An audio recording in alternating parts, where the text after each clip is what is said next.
Good morning and good afternoon to everyone. I'm Ken Waddell, publisher of Document Strategy Media. I would like to thank you all for attending today's webinar titled Data, Design, Deliver, Experience, the Ideal Customer Communications Lifestyle. I would also at this time like to extend a very special thank you to today's webinar sponsor, Precisely. Before we start today's presentation, I do need to take just a moment to go over two brief housekeeping items. First, please submit your questions at any time during the presentation. Our speaker will be getting to as many questions as possible at the end of the presentation. To do that, just simply submit the questions in the Q&A box at the bottom of your screen. Secondly, our webinars are archived for a full year, so you'll be able to not only view this webinar again, but share it with your colleagues by using the same registration link you used to log in today. With that all taken care of, I'd like to introduce today's distinguished speaker, Kevin Ricks, VP Product Management at Precisely. Take it away, Kevin. Thanks, Ken. Hello, everyone. As Ken said, my name is Kevin Ricks. I lead the product management practice here at Precisely for the Engage One Customer Engagement Solutions. I've been with the Customer Engagement Solutions for about 12 years now, and it is my pleasure to present to you all today. As I take a look at what our agenda will be, we'll talk about some market trends, just spend a brief time talking about just some observations around market trends that I've observed, that we've observed at Precisely as we're talking or engaging with folks in market. We'll also walk through the ideal customer communications lifecycle. Why that's important is because what we're seeing consistently across industry and very elegantly documented through Aspire, one of the industry analysts, is the ideal customer lifecycle and how the customer communications flows across that and influences each step of that lifecycle. We'll talk about some of the sample use cases that we've observed of folks trying to execute or folks actually executing that life cycle when we talk about the brands, how they want to interact or how they are interacting with their customers and how the customers are engaging with the brands upon receiving those communications across that life cycle. And then we'll shift over to some Q&A. So it is my intention to leave some time so that we can have some Q&A. And I'll make sure that I honor that with the pace of the presentation. So as we move into market trends, let's start with the customer's life cycle stages. So what you see here are 6 stages of the customer life cycle. And customer communications is really an enabler in the engagement between a brand and their customers across these life cycle stages. Starting at the top, it starts with the whole discover process. How do potential customers, how do prospects find the brands and the products that they would like to purchase and do business with? And then how do those brands engage or correspond with those customers in order to get those customers, get those prospects, I should say, to become customers? And they use tools, brands use tools such as direct mail or email in order to attract those customers. And we see more and more of the use of websites. So I know for myself, one of the first things that I do when I'm looking to engage in the brand, or I have a new problem that I'm looking to solve and find a provider for, I'll start that experience on the web. I'll go to the website, I'll interrogate the website to get information, and then I provide my information through that website in order to engage, typically receiving an email, SMS, or another type of communication that leads me to an evaluation process so that I can select not only the brand that I want to do business with, but the products that or services that would meet my needs. As we move to the next part of that life cycle, and it's all around the sell process. So how does the brand, now that they've engaged me and convinced me that they are the right ones to satisfy my needs, my requirements, What's that process, or what's the series of documents, the series of communications that's used in order to get me to purchase the product, purchase the service? And how is that executed? So how do we execute either that online type of acquisition or sell process? How do they execute that?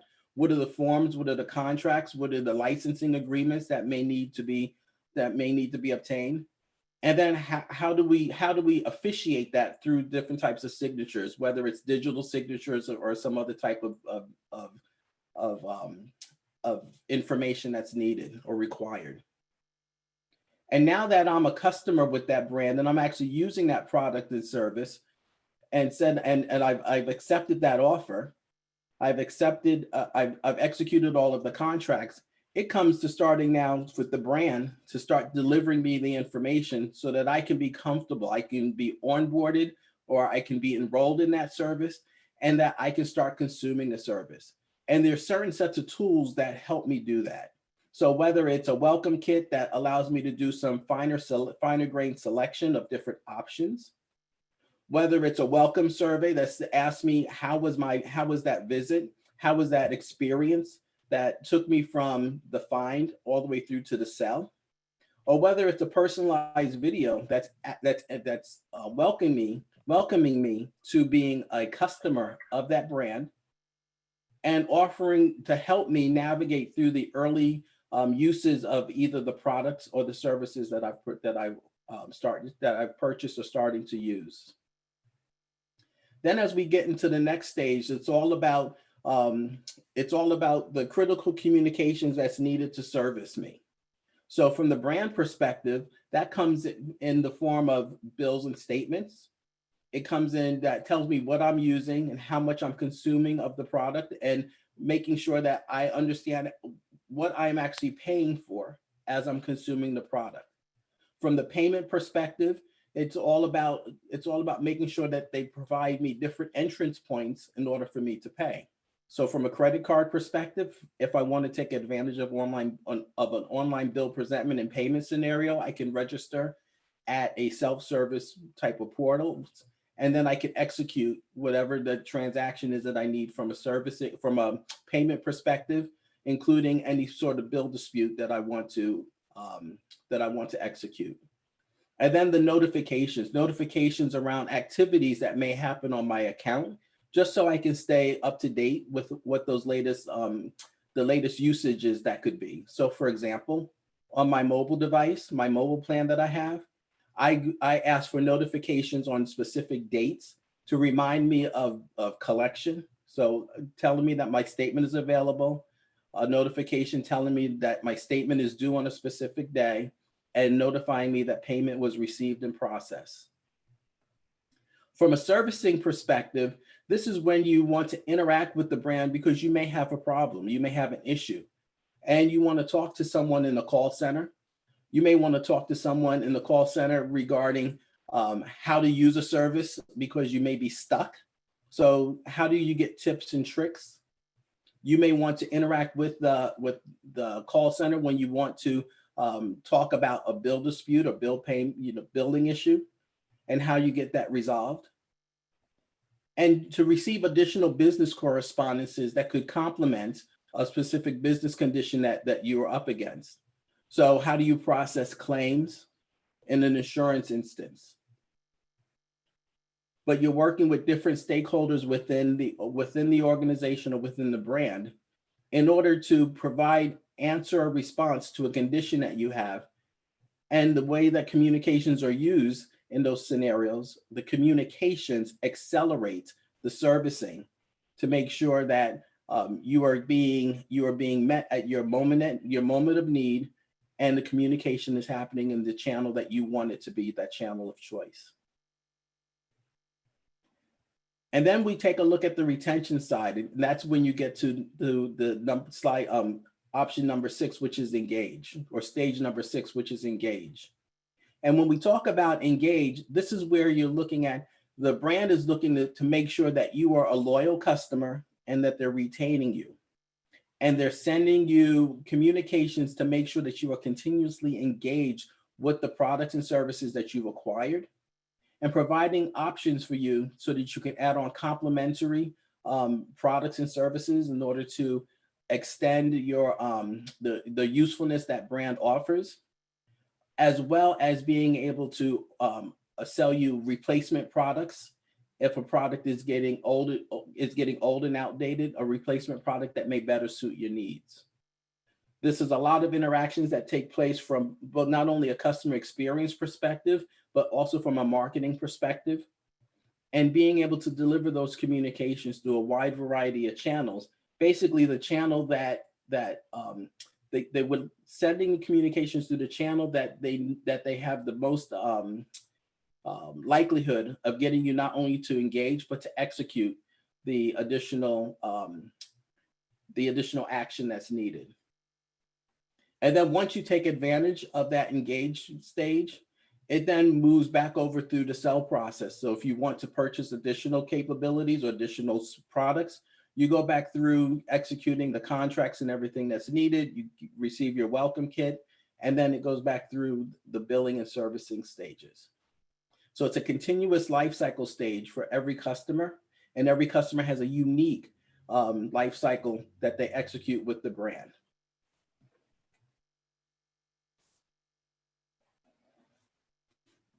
So market trends, as we take a look at customer communications management and customer engagement, those are integrated into the modern customer experience platforms. So communications are key or critical in the way that brands want to exercise their customer experience and evolve their customer experience platforms. What we're seeing there is that business users are being empowered to deliver those communications, personalized communications, as they're working with customers. So these are folks in collections, folks in call center. These are folks in service activation. When you reach out to those organizations, you not only want to be able to engage with a person, with a business user, a business person who can help resolve your problem, but you want that communication, you want that experience to be closed with a personalized communication that not only provides context to how you're being serviced, but it also provides context to help you feel that they've satisfactorily resolved the issue that you have. And you can use that communication to execute another action that you may have.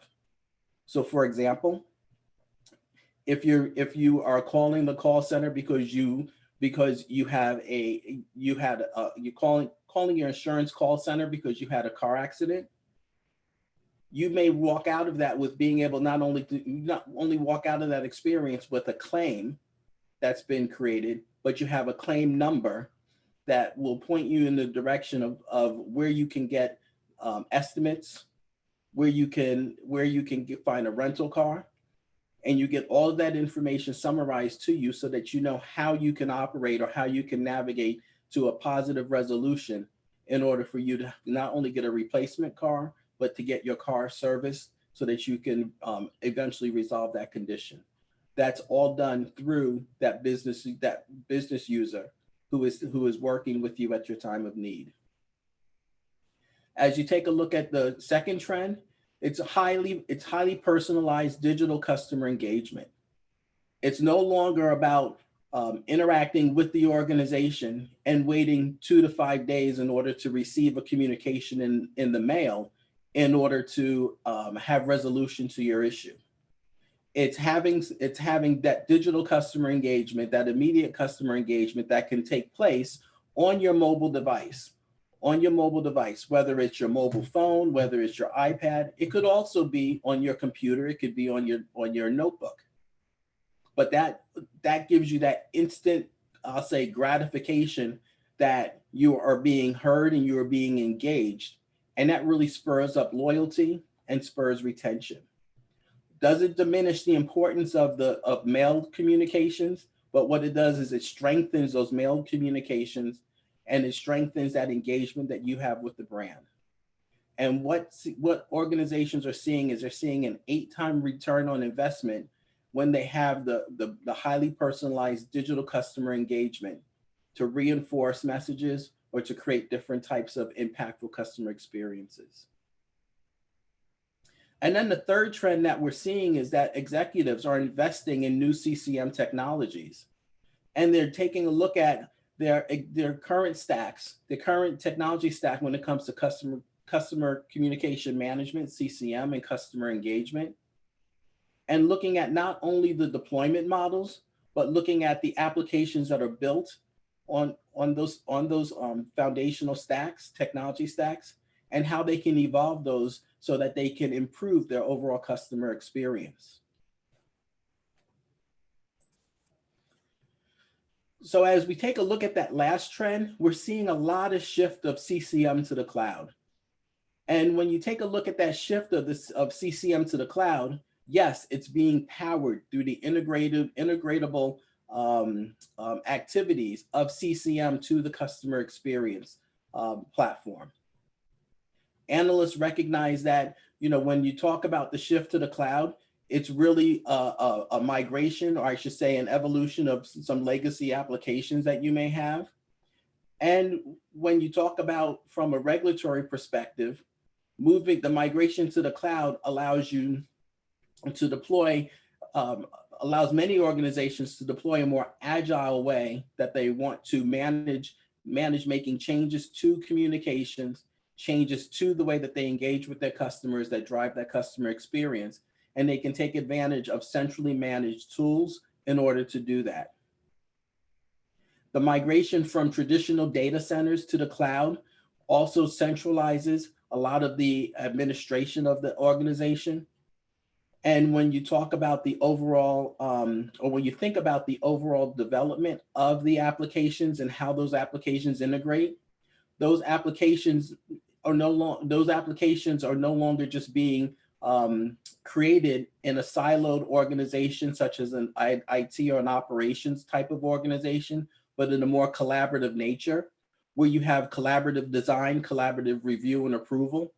And it has to be portable across different members of the organization because of the great retirement and resignation, where folks are leaving the business and leaving organizations short of staff. Also looking at reducing the integration cost of the customer communication management, customer engagement solutions overall within the technology stack of the customer experience, where a lot of those customer experience platforms today reside on the cloud. So why not port that same, why not port the complementary solutions to the cloud as well?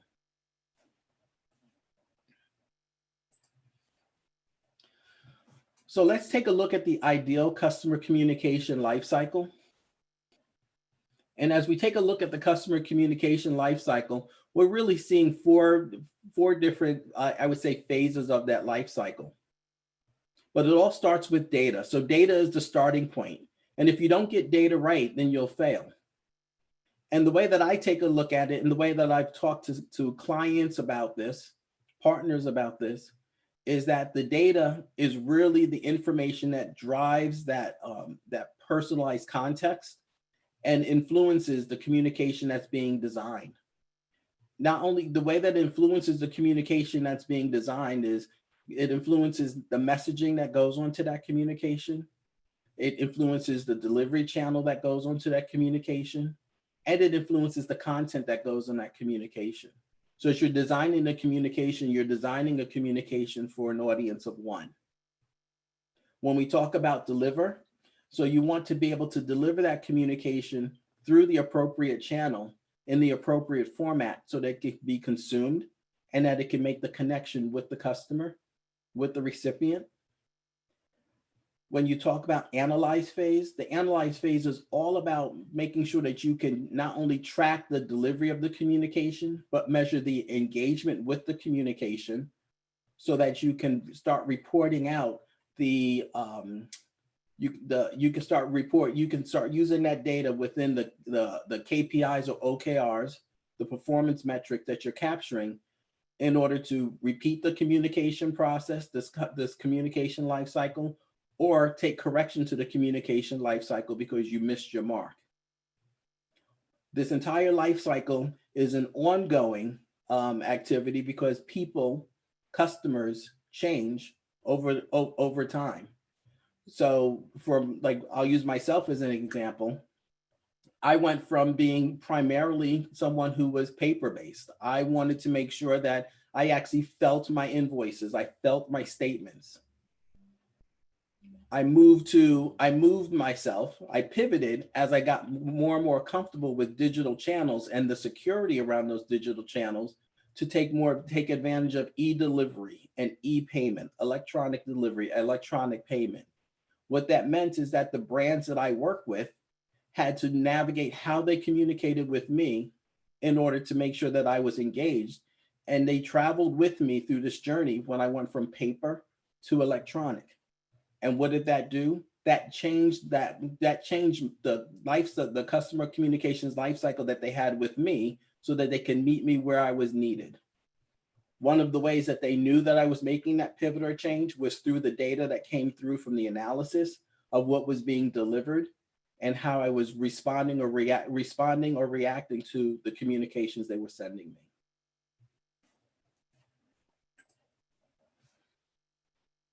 When we talk about data, and data being that first step in the journey and making sure that you do data right, there are statistics out there, and this is one that I pulled up that says 80% of customers are more likely to buy when they feel personally engaged.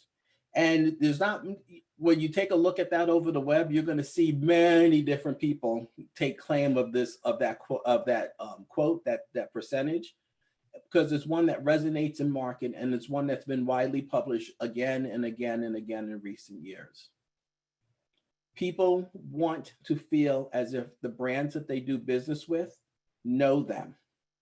The brands that they do business with understand who they are, understand what they like, understand where they engage, and they put the proper data, the proper information, the proper opportunities in front of those customers where they can take advantage of them. And in that data, the personalization also know what not to talk about.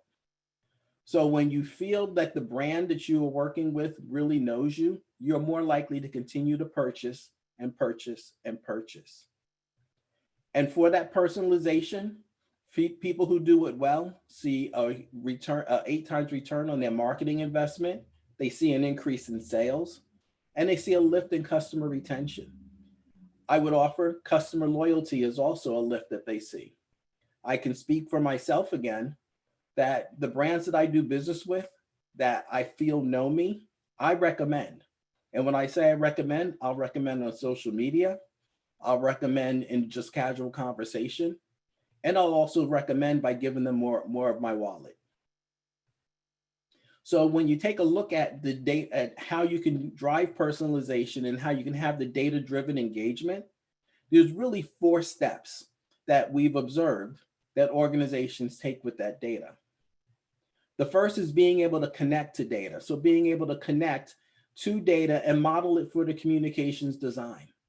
And it's not just connecting to an internal database that you may have or internal system, but multiple systems and multiple databases, and understanding what data that you're collecting. So where do I get my information around who my customers are? That could be from your CRM system. You can have a totally different system that has all the purchasing activities that took place. You need to be able to connect to that. You may have another part of your you may have a business partner that you reach out to in order to understand where you have opportunities to cross-sell or upsell. But being able to connect to all of that data so that you could pull it into your CCM solution, pull it into your customer engagement solution, so that you can design the communications that will engage. The next step is around cleansing. So how do you validate that you have the correct information? Because personalization can go wrong if you have errors. Personalization can go wrong if Kevin Ricks receives two different marketing messages from the same provider and on the same day.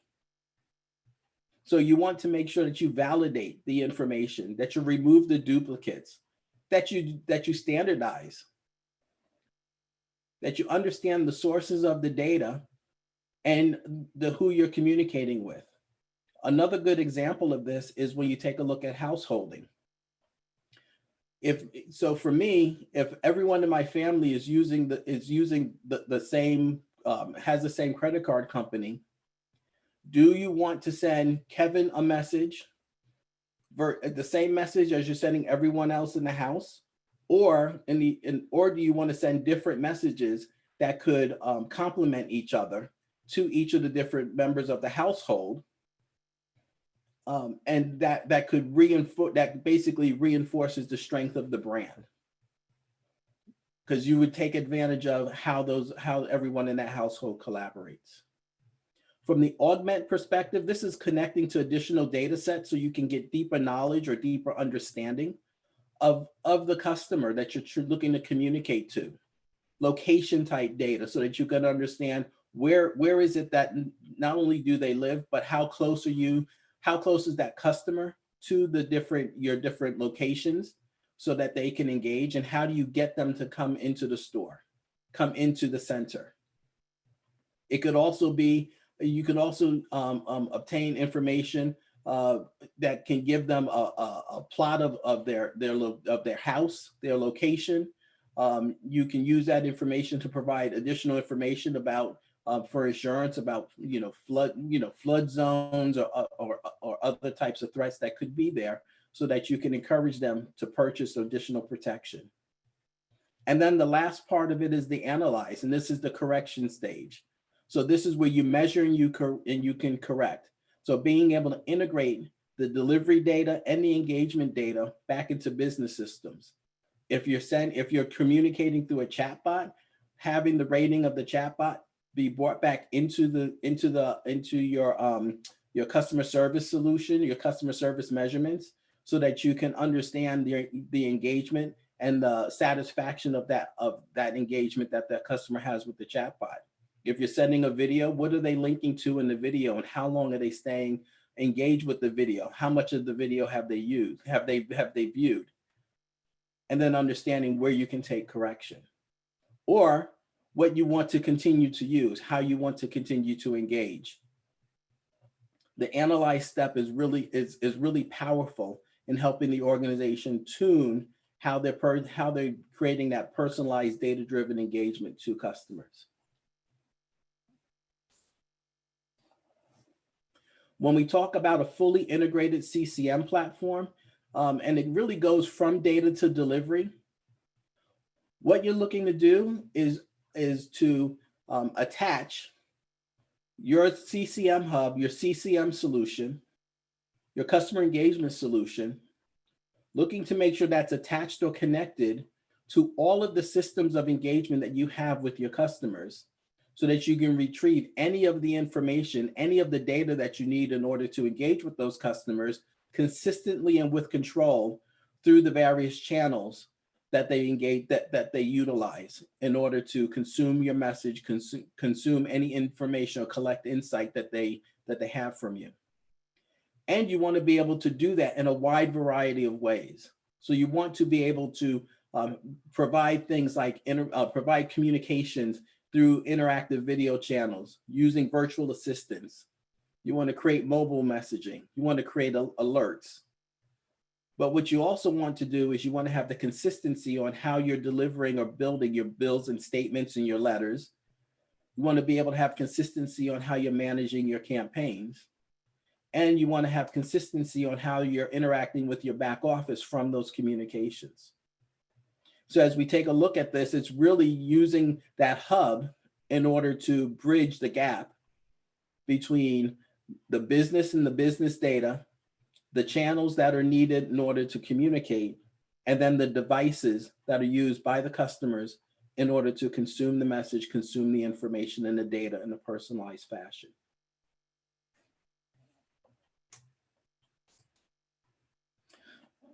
So when we take a look at some sample use cases, so we've experienced that precisely, clients really in all the different verticals. And what we're seeing is engagement across a multitude of channels, whether it starts from a P&G perspective, from policy enrollment and renewals, So being able to receive a policy, and then utilize different channels such as a video channel to explain the policy, be able to make selections on the policy. So being able, as you're going through that enrollment process, what are the various options that are available to you? And then how do you, and then being able to select the option that best suits your needs. And then being able to complete that enrollment by executing whatever other documents that are needed, including obtaining digital signatures if need be. And then on renewal, just making sure that you have that spot check of what you're renewing and being able to to execute confirmations of what's being renewed. From a clothing retailer, it's really working at reducing the cost of returns. How do you take that highly intensive manual process of a customer calling or a customer emailing that they've purchased something, they want to return to the retailer, and then being able to send them through email or mobile channels the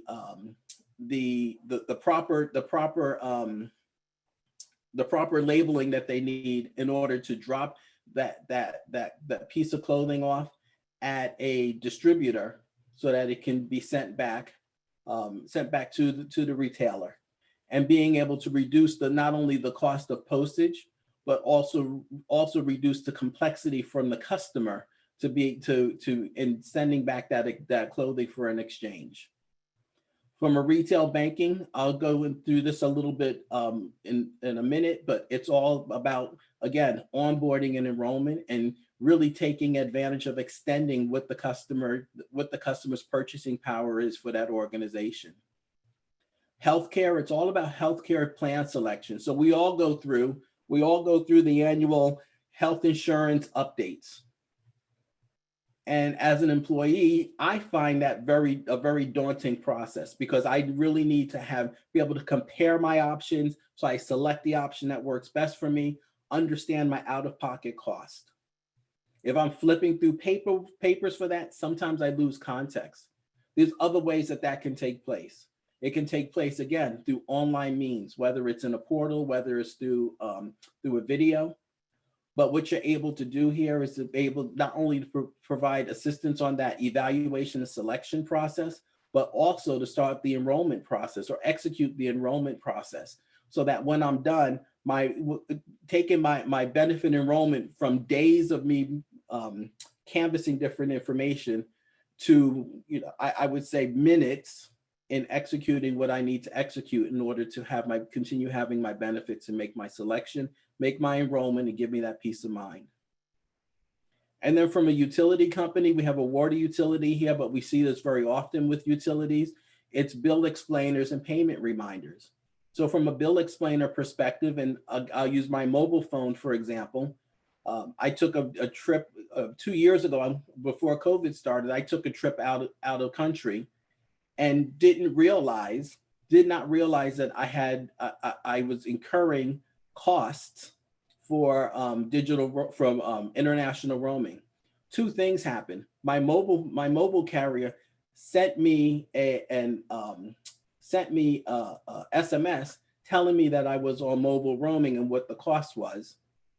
The second, and that allowed me to turn that off. But the second thing that happened was when I got my bill, I had the bill shock of, oh my gosh, why is my bill so high? And I had to go back and investigate that myself. When we talk about, some of what how we seen our clients use our software, they're sending out that soft landing where they're sending an explainer that says, hey, your bill, your statement changed from month 1 to month 2 by this amount. Let's tell you why that's changed. Let's tell you what that is. And that explainer that comes through that says, oh, I know you got bill shock because you were international roaming, and it took, even though we sent you a SMS, it took you 2 days to turn that off. And so as we talk about use cases, we see various use cases from our customers and clients across all verticals. So let's talk about a fully integrated CCM platform in action. So we have a fictitious customer named Veronica. So Veronica, and we use Veronica, but I when I was going through this, I put myself in here because of how I actually interact with different organizations. But Veronica, she registered for a new checking account. So she had a vendor that she was using, a bank that she was using. She started her own business, and what she wanted to do was to create a checking account with that bank for her business. So she went and she registered for a checking account for that business. So Veronica is looking at her tablet and she sees, oh, I have an email. So it's an email that comes from the bank and through her email, and it has a video attached to it. So she clicks on the video, and the video starts basically telling her of different options that she has, not only for her checking account, but it introduces her to the fact that she can have a savings account, a credit card account, and the likes, and provides her invitation to accept those. But it's tailored to her. It mentions her business and so forth, and she's able to interrogate that. She's able to watch that, view that, and take advantage of whatever that call to action is. So she takes a look at the video and she puts it down. So the next day, Veronica, she's at the coffee shop and she's sitting there. She's like, I got this video. Let me start taking a look at the video again. So she takes a look at the video. And this time, as she's stepping through the video, she decides, I want to open a credit card account for this business. So let me start doing that. So while she's having a cup of coffee, she's navigating the video and she opens a credit card account. And she's able to execute that through that video. And she even receives a digital version of the credit card that she can have on her mobile device, and she can start utilizing and spending that. So Veronica decides that she takes advantage of that offer for the credit card. She has now this new credit card that she's using. It's on her mobile device. She has it in her mobile wallet, and she goes to use it at one of the next vendors that she's at. So she goes to the store, maybe she's looking at, maybe a pair of pants, maybe it's a jacket, and she decides she wants to buy. And she taps her phone and she instantly takes advantage of that credit card. And not only does she take advantage of the credit card, but she does get notification of the transaction that took place. But more importantly, she receives another email that says, hey, do you want to register for some self-service options on your credit card? So she takes advantage of the link and it takes her to a chatbot. And on the chatbot, it just walks her through different options that she has that she can select. And she decides that she wants to register for some reminders or some self-service, some reminders of charges or usage of her credit card. And she wants to receive alerts when her invoice is due, her payment is due. And she does that all through the chatbot app. And once it's done, she's able to continue her day. So a couple of weeks goes by and Veronica goes back to the coffee shop. And she receives a SMS on her phone that says, hey, credit card, your credit card payment is due. This is your first credit card payment. Just want to let you know that it's due. This is the action that you registered for in the self-service option. She may have to confirm through her mobile device, but she does it all coming from that SMS, that personalized SMS that comes back to her.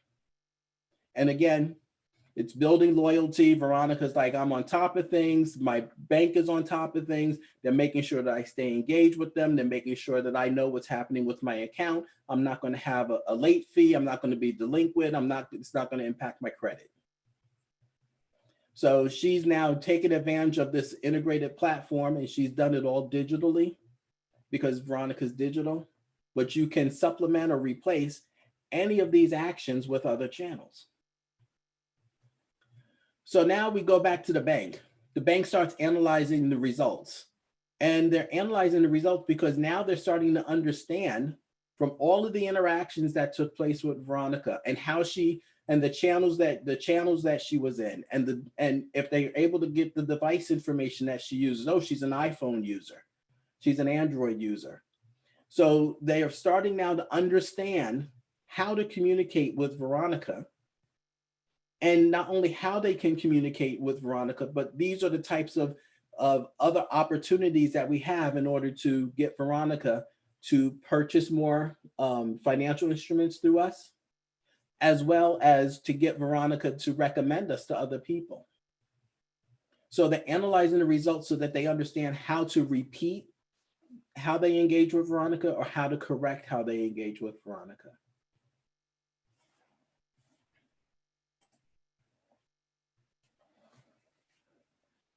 So as we take a look at some of the outcomes that some of our clients have experienced with a fully integrated CCM platform, starting with the onboarding and the enrollment process,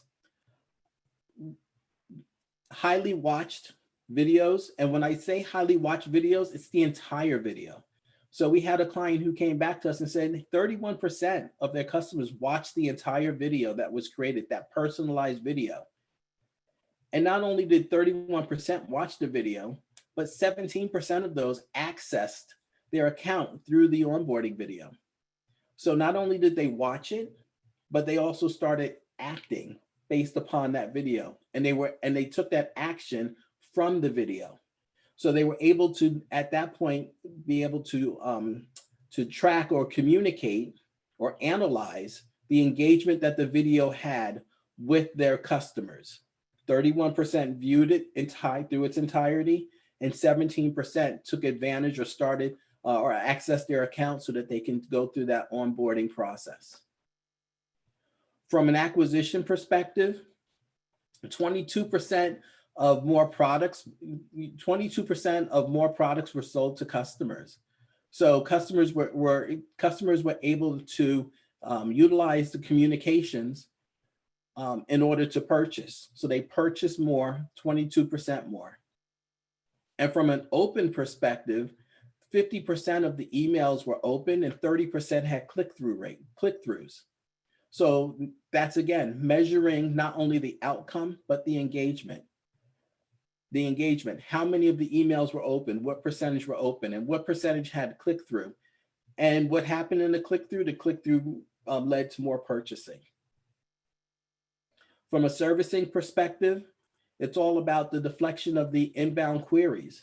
So how do we divert activity from call center and make it more self-service? Allow clients to solve not only in a quicker fashion, but a more informed fashion. And then how do we reduce the number of inquiries on the statements that customers have? So when you talk about servicing, it's how do you use your fully integrated communications workflow in order to create these self-service opportunities that drive up customer sat, drive up customer retention, and drive up customer loyalty, because you don't have to have clients sitting on the phone waiting for assistance. I can tell you again another use case of this, and this is from myself. I had about a year and a half ago, I went out to go to lunch at home. I went to start my car wouldn't start. I called the company that I had my warranty with my car, and sitting in my car, they said, "Oh, it's going to be an hour and 10-minute wait for an agent to pick up your call. If you're on a mobile device and would like a call back, press 1." I pressed 1. As I'm sitting in the car trying to think of what my next move is, I get an SMS, and the SMS coming from them basically said, "Hey, do you want to submit your claim online?" I clicked yes, and it actually took me not online on the web, but took me to a chatbot. And what the chatbot did was I basically had to just put my information in. once I put my information in, it immediately validated who I was and that I had an account. Then it asked me if they could take advantage of my geo services to get my location. I clicked yes, and it pulled up my house and it said, here's where you are. What's your condition? I put my condition in, submitted it. And as I submitted it, it came back to me and said, your claim has been, your issue has been submitted. There will be a rep coming to your house in about 9 minutes who will see what your condition is. And here's a picture of who's coming and his name. So I was able to cut down that time to resolution for myself significantly because I had done that online through a self-service type of application using a chatbot. Long story short, I just had a battery issue. The guy jumped my battery and he left. But I would have still been waiting if I hadn't taken advantage of that self-service opportunity with a chatbot. And then the last outcome is around speed, is around the opportunity. So it's the speed of activation of accounts. Stepping back to the Veronica use case, she was able to apply for and get approval for her credit card. Not only was she able to do that, but she was actually given a digital credit card that was connected to her mobile wallet. And she was able to take advantage of that on the same day. And you can have that activation really for any account or any renewals that's available. And then lowering the cost of servicing, the SLAs. Everyone is challenged to meet SLAs with customers calling in and wanting more and more and more, being more and more demanding of the service that they get. Being able to provide the means to not only have the self-servicing aspect, but when the customer needs to bail out and really go for human assistance, having that be an informed transfer or an informed takeover for who that call servicing agent is, so that they can get the information from the chatbot, view that and lower that talk time to meet the SLA as you're delivering the service to the customer.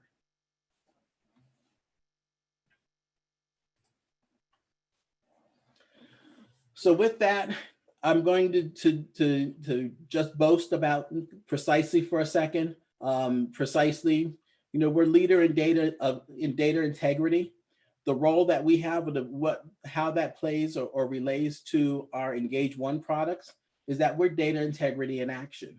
And I hope that you've seen that through this presentation when we talk about data integrity in action. Communications start with data. If you don't get data right, your personalization and your engagement with your customer will go wrong, will go south. If you use data correctly, you're able to navigate through the different channels that are available and growing with the right data with the right data so that you can engage with that customer when they're in need, engage with that customer in order to get that customer to take advantage of more of the capabilities that you have as a brand to offer, and really growing that relationship you have with the customer, growing the retention rates that you have, growing the loyalty rates that you have, and just as important, growing the amount of revenue that you're generating from your existing customers. What you see on the right-hand side is just a list of the brands who trust Precisely, not only from a data integrity perspective, but also from a customer engagement perspective. And then the data partners that we have, where we also get data sets from in order to augment or provide additional context to your customer data so that you can communicate with, boy, this sounds cheesy, more precision. And with that, I'm going to move over to questions if folks have them. Ken? Hey, Kevin. Yeah, we actually been getting in a few questions here. First one, what do you suggest be the first step in harnessing different data systems? So the first step is really to start working with, assemble the right team and working with that team who understands what your intentions are for your communications, the types of data that you want to use for those communications, and really taking a look at where you have opportunities to improve the way that you're utilizing that data, so that they can actually start creating a data map so that it can influence, it can be used to, it can be used within the communications that you're looking to drive. All right, cool. Thank you. Question 2. Have you, this is, I think everyone wants to know this one. Have you seen a difference in the customer life cycle stages since COVID? Yes, yes, definitely. As organizations are being squeezed from resource perspective, and especially in servicing, customers are experiencing longer lead or longer delay times in receiving servicing.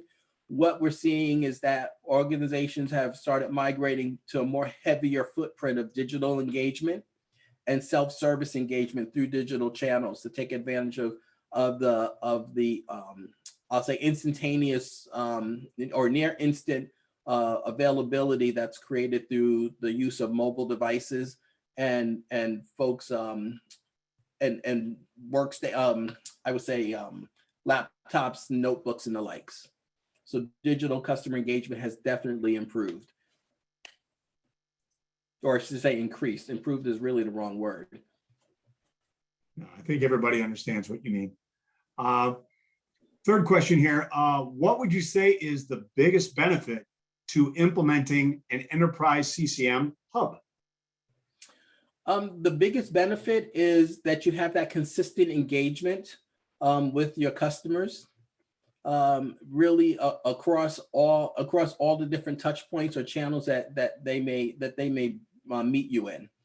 And the second one would be, I would say a close second to that is that you can have more consistent reuse of the data that you're using in order to ease the way that you're communicating across channels if you want to create a multiple touch point type of communication solution.